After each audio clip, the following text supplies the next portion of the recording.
we learned about yesterday. We discussed the idea of Vayikra el Moshe. That Rashi tells us the whole concept over here about this calling that Moshe has.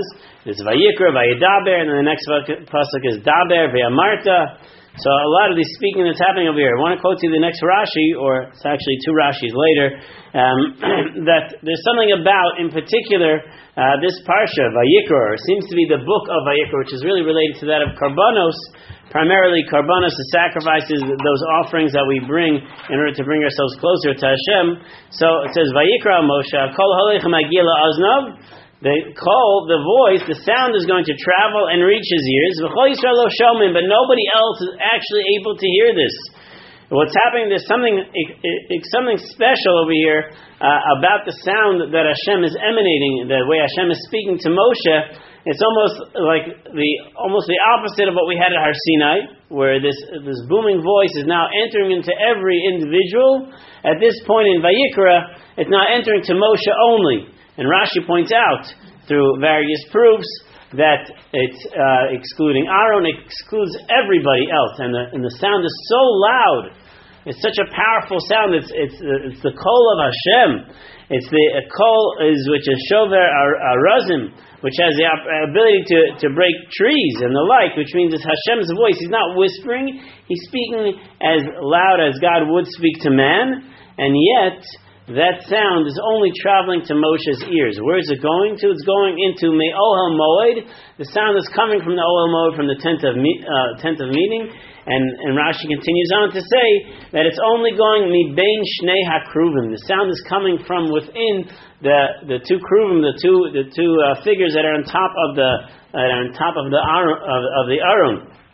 It's a fascinating concept over here that Rashi has to go on to explain this whole idea of the voice that's going to teach us about korbanos, about the personal connection that every individual has with korbanos, with the sacrifice that they offer. And the pasuk says, Adam ki yakriv miken korban Lashem. The next psukim we're going to talk about, or that same pasuk actually, a person ki yakriv miken means going to give of himself a korban to Hashem. So the concept over here is that the Torah is opening up, and Rashi is telling us over here, based on Chazal, that this is going to be a sound that's going to be called specifically to Moshe, with all its power and veracity, yet only Moshe is going to be able to hear this. It's going to be personalized, which means within this level of the way we deal with korbanos, there's a personalization that a person has to connect to.